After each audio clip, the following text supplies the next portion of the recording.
વરિયાળી એ સ્વાસ્થ્ય માટે ખૂબ જ ફાયદાકારક છે. તેનું વધુ પડતું સેવન શરીરને નુકસાન પણ પહોંચાડે છે. ઉનાળામાં વધુ પડતી વરિયાળી ચાવવા પહેલા આ નુકસાન તમે જાણી લેજો. વરિયાળીનો ઉપયોગ મસાલા તરીકે અથવા માઉથ ફ્રેશનર તરીકે થાય છે. ખોરાક ખાધા પછી લોકો તેને ઘણીવાર ચાવે છે. કેટલાક લોકો તેને દિવસભર ખાય છે. કોઈ પણ જડીબુટી અથવા મસાલાની જેમ તેની આડઅસર પણ છે, ખાસ કરીને જ્યારે વધુ માત્રામાં તેનું સેવન કરવામાં આવે ત્યારે. વધુ વરિયાળી ખાવાના ગેરફાયદા: એલર્જીની સમસ્યા, ત્વચા સંબંધિત સમસ્યા, સ્તનપાન કરાવતી સ્ત્રીઓ માટે હાનિકારક, પેટમાં દુખાવો. વરિયાળીના વધુ પડતા સેવનથી વ્યક્તિને એલર્જીની સમસ્યા થઈ શકે છે.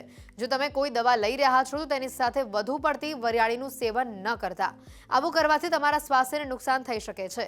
તબીબી સલાહ પછી જ આયુર્વેદિક દવાઓની સાથે વરિયાળીનું સેવન કરવું જોઈએ. વરિયાળી વધારે ખાવાથી ત્વચાની સંવેદનશીલતા વધે છે અને જેના કારણે ચહેરા ઉપર લાલ ફોલ્લીઓ પણ ઘણીવાર દેખાવા લાગે છે. સ્તનપાન કરાવતી સ્ત્રીઓએ વરિયાળીનું વધારે પડતું સેવન ન કરવું જોઈએ. આવું કરવાથી માત્ર માતાના સ્વાસ્થ્ય પર જ નહીં પરંતુ બાળકના સ્વાસ્થ્ય પર પણ નકારાત્મક અસર પડે છે. ખાસ કરીને જે લોકો વરિયાળીના ખેતરમાં કે વરિયાળીના જ્યાં સ્ટોરેજ કરવામાં આવે છે એની સાથે કામ કરતા હોય છે એ લોકોને કોન્ટેક્ટ ડર્મેટાઇટિસ, આથી વરિયાળીનો કન્ટિન્યુ સંપર્ક થવાના કારણે સ્કિનમાં એલર્જી થવી જેવા રોગો થાય છે.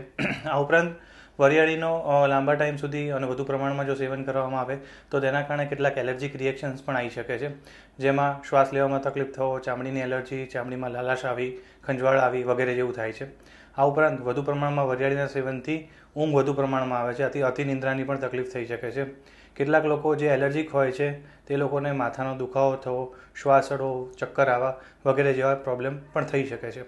આથી શક્ય હોય ત્યાં સુધી વરિયાળીને મુખવાસમાં અથવા ક્યારેક ક્યારેક તેનું શરબત બનાવીને એનો ઉપયોગ કરવો જોઈએ.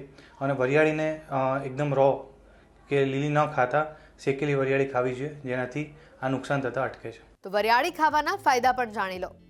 ગેસ અને કબજિયાત મટવો, આંખોની દ્રષ્ટિ માટે લાભકારી, પાચન ક્રિયા સુધારે, ખાંસીને મટાડે, ત્વચાની ચમક વધારે.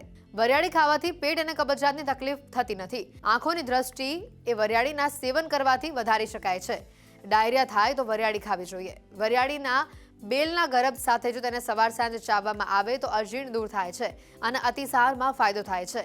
વરિયાળી કુદરતી માઉથ ફ્રેશનર છે. ખાધા પછી વરિયાળીનું સેવન કરવાથી ખાવાનું સારી રીતે પચે છે. ખાંસી થાય તો વરિયાળી ખૂબ જ ફાયદો કરે છે. તેનાથી ખાંસી આવવાનું બંધ થઈ જાય છે. જો તમને ખાટા ઓડકાર આવી રહ્યા છે તો તમે તેના સેવનથી તેને મટાડી શકો છો. હાથ પગમાં બળતરા થતી હોય તો પણ તમે વરિયાળીનું સેવન કરી શકો છો. રોજે સવારે અને સાંજે ખાલી પેટે વરિયાળી ખાવાથી લોહી ચોખ્ખું થાય છે. વરિયાળી એ વમનરોધી હોવાના કારણે ઉબકા અને ઉલટીની સારવારમાં પણ તે મદદ કરે છે. એટલે આના પરથી કહી શકાય કે કોઈ પણ વસ્તુનું અતિશયોક્તિ ન કરવી જોઈએ. વધુ પ્રમાણમાં કોઈ પણ વસ્તુ ન ખાવી જોઈએ. ઉનાળામાં વરિયાળીનો ઘણા બધા પ્રકારે ઉપયોગ કરવામાં આવે છે. ખાસ કરીને જે લોકોને એસિડિટીની તકલીફ હોય, પેટમાં બળતરા થતી હોય, આ ઉપરાંત બાળકોને પેટમાં ચૂંક આવતી હોય, ઠંડક માટે વરિયાળીનો ઉપયોગ કરવામાં આવે છે. વરિયાળીના સેવનથી ઊંઘ પણ સારી આવે છે. આ ઉપરાંત પાચન પણ સરસ થાય છે.